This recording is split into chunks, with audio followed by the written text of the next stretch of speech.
السلام عليكم ورحمة الله وبركاته أصدقائي وزملائي الأعزاء، أخباركم إيه؟ يا رب تكونوا بخير.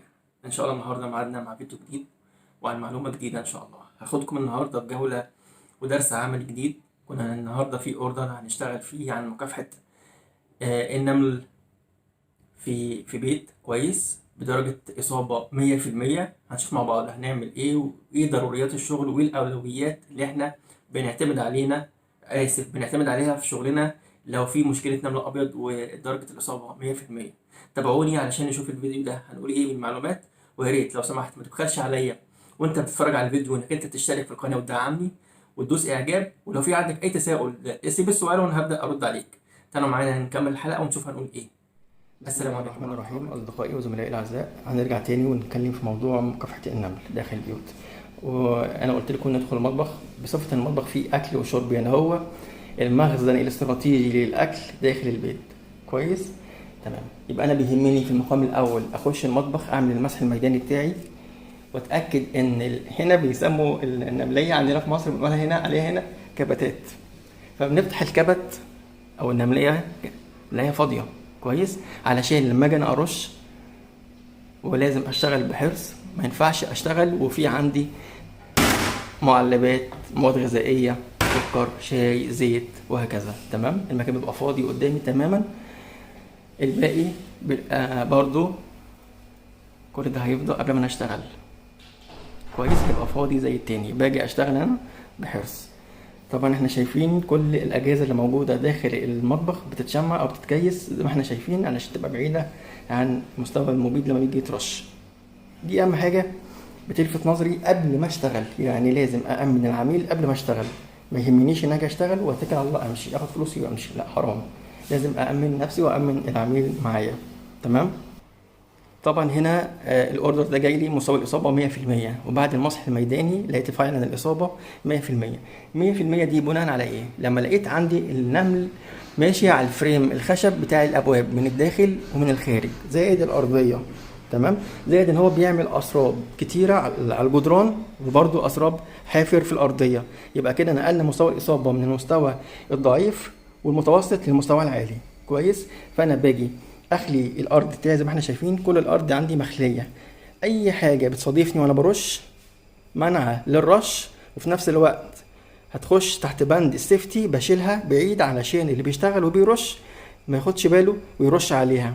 فانا كده بضلل نفسي وبأذي العميل معايا. فلا، لازم قبل ما اشتغل احرص على سلامه العميل. كويس؟ تمام.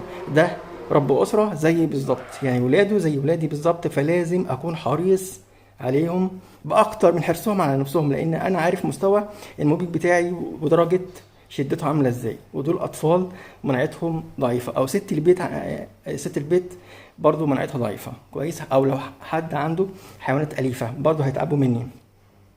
زي ما قلنا بنخلي طريق داير ما يدور تحت في الجدران من تحت في الأسفل، علشان لما اجي اشتغل باقصى درجات امان وحرص. بشتغل بعدين بقفل الباب. يعني دلوقتي الباب ده انا شغال وراه، قفلته، بعد كده اخش على الغرفه اللي بعديها وهكذا وهكذا. تمام؟ بعد ما اخلص الغرفه طبعا انا ببقى اول حاجه بعملها في الغرفه، اول حاجه برش الفريم بتاع الباب. دي اول حاجه بعملها. ليه؟ في ناس كتير بتعمل غلط. في ناس بتخلي الفريم ترشه اخر حاجه، فحضرتك لما تيجي ترش الباب ده اخر حاجه المبيد هيتساقط عليك، كده غلط. احنا بنرش الفريم اول حاجه. قبل ما بننزل بناخد الجدار من اليمين ونلف الغرفه داير ما يدور الغرفه معايا، برجع تاني على نفس النقطه اللي بدات منها، بلاقي المبيد اللي انا اشتغلت بيه تساقط على الارض، فبعدي بامان، مفيش حاجه بتنزل عليا. تمام؟ بخرج من الغرفه بعد ما رشيتها وبقفل الغرفه ورايا. قفلت الغرفه بالشكل ده علشان ازود الامان وكثافه المبيد جوه الغرفه. برضو ارش الفريم من بره واتاكد من رش الفريم، لان امبارح كان مستوى النمل عالي جدا. كل الفريمات برشها. تمام؟ كل الفريمات برشها. تمام يا جماعه؟ وباخد الممر بتاعي يمين وشمال، وكل الفريمات يمين وشمال. تمام يا جماعه. احنا دلوقتي اتكلمنا داخل البيت. انا لو عندي بقى الاوردر داخل وخارج البيت، واللي بيحدد في المقام الاول ارش داخل ولا خارج مش العميل، ده المهندس اللي جاي يشتغل. بمعنى لو العميل جابني في الاوردر وقال لي حضرتك احنا هنرش جوه عشان في مشكله جوه، انا لما اجي بعمل المسح بتاعي بقول له لا، دي المشكله اساسا الرئيسيه جايه لك من الخارج، يبقى علشان تقطع المصدر بتاع الاصابه وما يرجعلكش تاني يبقى هترش من الخارج، بعد كده هترش من الداخل. تمام. احنا هنرش اندور او اوت دور. كويس. علشان لما انا هنا اقضي على الاصابه اللي عندي هنا، شيء بديهي مش هتخش لي جوه عند العميل داخل البيت. كويس. طيب في سؤال، ارش الاول داخل البيت ولا خارج البيت؟ انا بدي معامل امان في شغلي 3 ساعات، بمعنى ان العميل بعد ما انا اشتغل مش هيرش او مش هيخش. تمام. فانا في الحاله دي بدي معامل امان 3 ساعات، ان العميل ما يخشش هو وافراد اسرته الا بعد الرش ب3 ساعات، يكون مفعول الريحه اللي ناتجه عن الرش نفسه مش هتاثر مع العميل واسرته، لان في 3 ساعات مع كمان وجود درجه الحراره الشديده دي.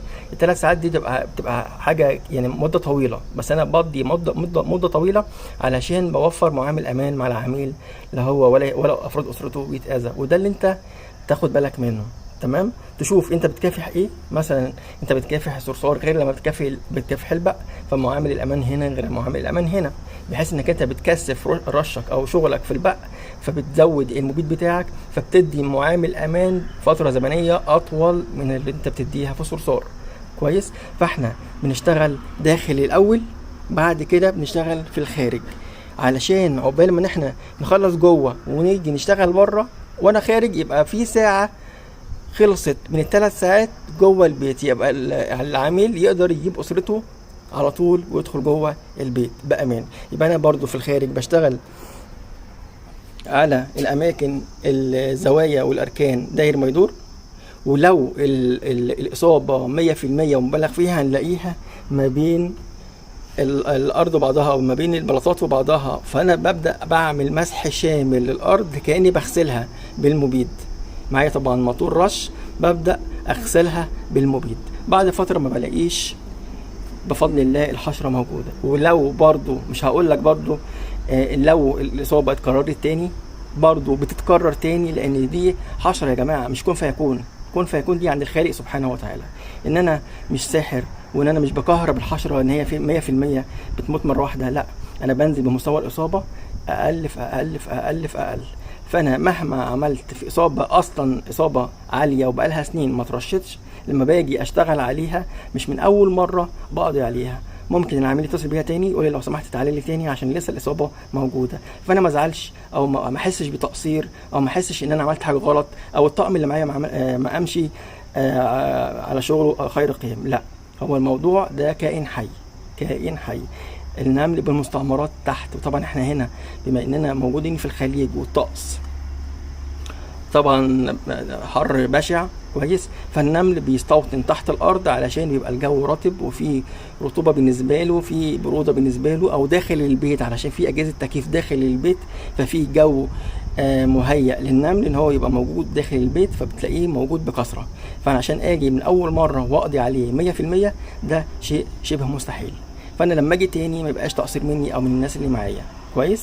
فانا حبيت بس اخدكم معايا في التمرين ده عشان نعرف هنشتغل ازاي، وايه هي طبيعه الشغل، وبنعمل ايه في المقام الاول، وبنأمن العميل ازاي، وايه هي فتره الامان اللي بنديها للعميل علشان يوصل للبيت بتاعه بكل امان ويسر وما يبقاش فيه مشكله لا ليه ولا افراد اسرته. لو انا عندي مشكله صرصار بفتح البلاعه اللي احنا شايفينها، برش، بقفل البلاعه بواسطه الكيس البلاستيك اللي احنا قلنا عليه. طبعا اللي تابعني من اول فيديوهاتي هيبقى عارف الكلام اللي احنا بنقوله دوت. كويس. معلش طولت عليكم، اسف جدا جدا جدا. يا رب الفيديو يعجبكم، يا رب اللي بيشوفني لاول مره يشترك في القناه، ويا ريت الفيديو لو حد عجبه الفيديو يدوس اعجاب، ولو في اي تساؤل عند حضرتك اسالني وانا هرد عليك في خدمتكم في اي وقت. شكرا جدا، شكرا جدا. السلام عليكم ورحمه الله وبركاته.